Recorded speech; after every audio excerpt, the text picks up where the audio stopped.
Good morning everyone. আশা করছি তোমরা প্রত্যেকেই খুব ভালো আছো আর তোমাদের লক্ষ্যে পৌঁছানোর জন্য তোমরা তোমাদের বেস্ট দিয়ে পড়াশুনো চালিয়ে যাচ্ছ। তো দেখো, আজকে আমি দিনটাকে শুরু করলাম ছোলা বাদাম খেয়ে, তারপরে পড়তে বসেছি। কিন্তু পড়তে বসার আগে আমার 2024-এর resolution, I need a government job at any cost, এই লাইনটা দেখলাম। এই লাইনটা আমি প্রত্যেক দিন সকালে পড়তে বসার আগে এই লাইনটা আমি দেখে তারপর পড়তে বসি। এটা আমাকে অনেকখানি শক্তি যোগায়। তো তোমাদেরও কি লক্ষ্য, তোমরাও সেটা ডায়েরিতে কিন্তু লিখে রেখো।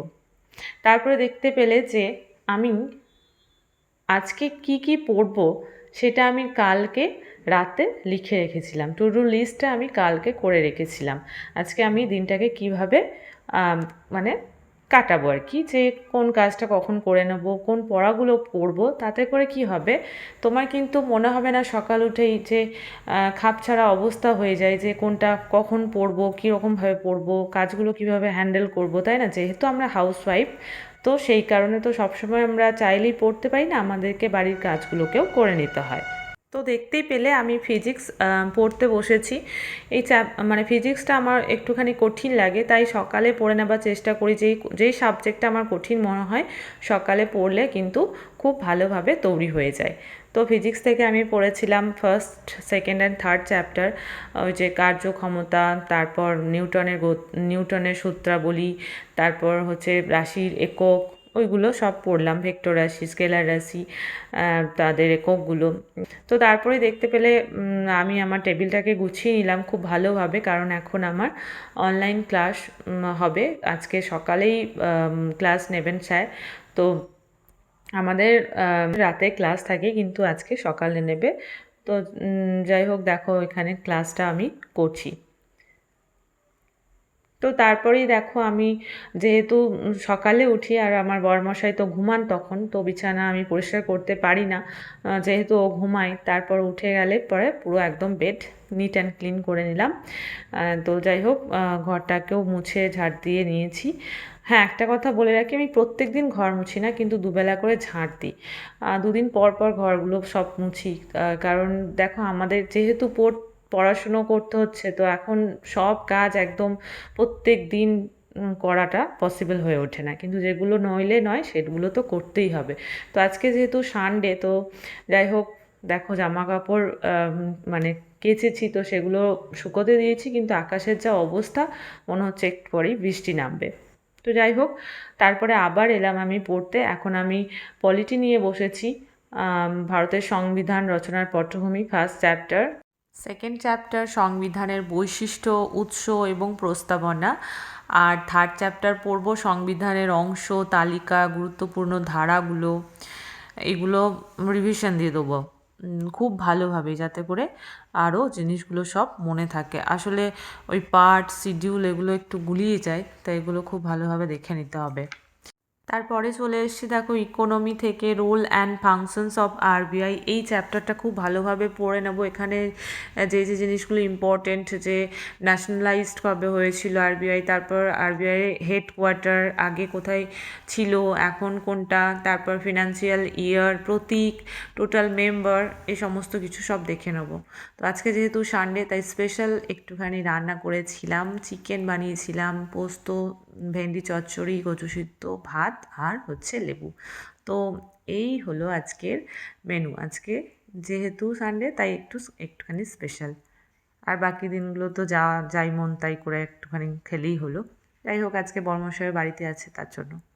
তারপরে একটুখানি রেস্ট নিয়ে চলে এসেছি ম্যাথ প্র্যাকটিস করে নিয়েছিলাম, তো সেগুলো দেখাচ্ছি। দেখো, আমি দুবার করে ম্যাথগুলো করি, একবার রাফ করি, তারপর আবার দেখি যে পারছি কি না, তো পুরো ভালোভাবে লিখে কোয়েশ্চেন আনসার পুরো দুটোই করে নিই। তো দেখো, 30টা অঙ্ক ছিল সরল সুদের, তো করে নিয়েছিলাম।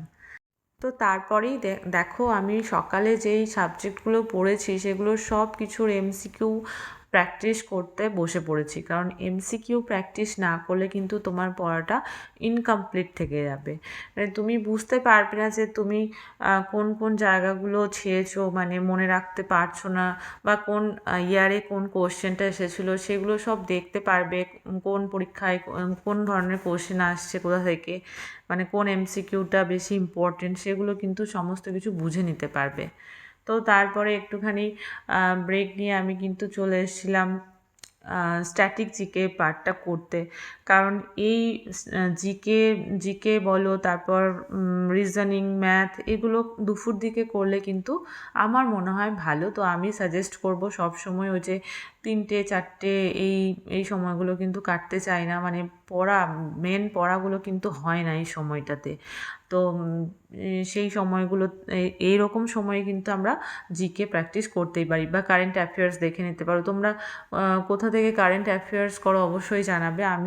আমাদের এই স্যার আমাদেরকে একটা পিডিএফ দিয়েছিল, স্পিডি ম্যাগাজিন। তো ওই স্পিডি ম্যাগাজিনটা যখন বেরোয় তখন স্যার দিয়ে দেন গ্রুপে, তো সেখান থেকে কারেন্ট অ্যাফেয়ার্স কিন্তু এটা মোবাইল থেকে দেখেই পড়ি। তো এটার কোনো বই আপাতত আমি কিনিনি, আমি ওই স্পিডি ম্যাগাজিন থেকে এনাফ ওটা পড়তে পারলেই মানে যথেষ্ট আর কি। তো দেখো আমি এখন ওই জিকেগুলোই প্র্যাকটিস করছি। জিকে এমন একটা জিনিস যে যতই পড়বে ততই ভুলবে। তো আমাদের স্যার বলেন যে পরীক্ষার হলে অবশ্যই অপশান দেখে মনে পড়ে যাবে, তো সেইটুকুই এখন ভরসা। যাই হোক, ওইভাবেই পড়ি যতটা করতে পারি আর কি। তো তারপরে একটুখানি ব্রেক নিয়ে আমি একটুখানি নেল পলিশও পরে নিয়েছিলাম। দেখো আমার একদম নাইটির কালারের ম্যাচিং হয়ে গেছে নেল পলিশটা। তারপরে আমি বসে পড়েছি হিস্ট্রি নিয়ে। হিস্ট্রিতে আমি এখন মুঘল যুগটা পড়বো, আর আমার কুলফি এখন আমার কাছে বসে পড়া শুনবে, আর ওই যে রাস্তার ধারে লোকজনও দেখবে। তো যাই হোক, ও এখন বসে আছে, তো আমিও পড়া করি। তো মুঘল যুগে তো প্রচুর কিছু মানে পড়তে হবে, তো মুখস্থ রাখা খুব চাপের, তার জন্য আমি কিন্তু এখানে ট্রিক্স মেনটেন করে পড়ি।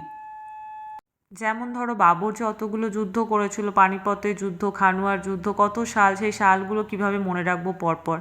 তো একটা বলি, পানি পিয়া খানা খায়া চল গয়া ঘর গয়া মর গয়া।